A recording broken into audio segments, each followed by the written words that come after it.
Cash for Crimes Criminal Scheme Part 16. Reporting the cover-up to the Chief Justice of the U.S. Supreme Court and the Director of the Administrative Office of the U.S. Courts.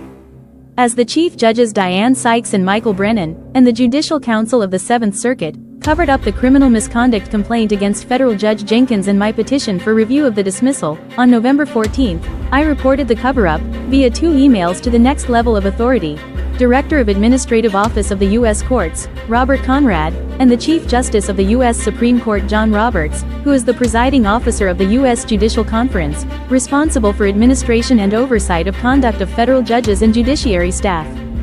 I sent the 2 email requests to the email address of the Administrative Office. Director Conrad is a former federal judge and chief judge for the Western District of North Carolina and a former U.S. attorney. Director Conrad was appointed by Chief Justice of the U.S. Supreme Court John Roberts, and hence, he reports to the Chief Justice as part of administration of the U.S. courts by the U.S. Judicial Conference.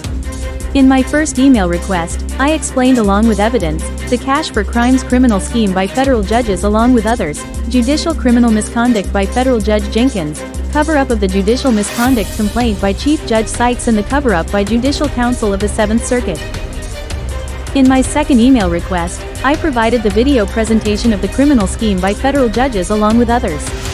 In the requests, I requested the Director Conrad and Chief Justice John Roberts to transfer my petition for review to another judicial council and to order for investigation criminal scheme. Cover-up by Director Conrad. By following the same pattern as the other federal judges and the federal prosecutors in this Cash for Crimes criminal scheme, Director Conrad had his office send me a response by email on November 25, without addressing my request for transfer of the petition and for investigation of the criminal scheme. The response email did not even have the name of the person who responded, in order to cover up the serious crimes and bribery in millions of dollars by federal judges and others, as I reported to them. Serious lack of accountability. Their website claims accountability is a core value of the judiciary, however shockingly Director Conrad runs the U.S. courts by completely disregarding the accountability.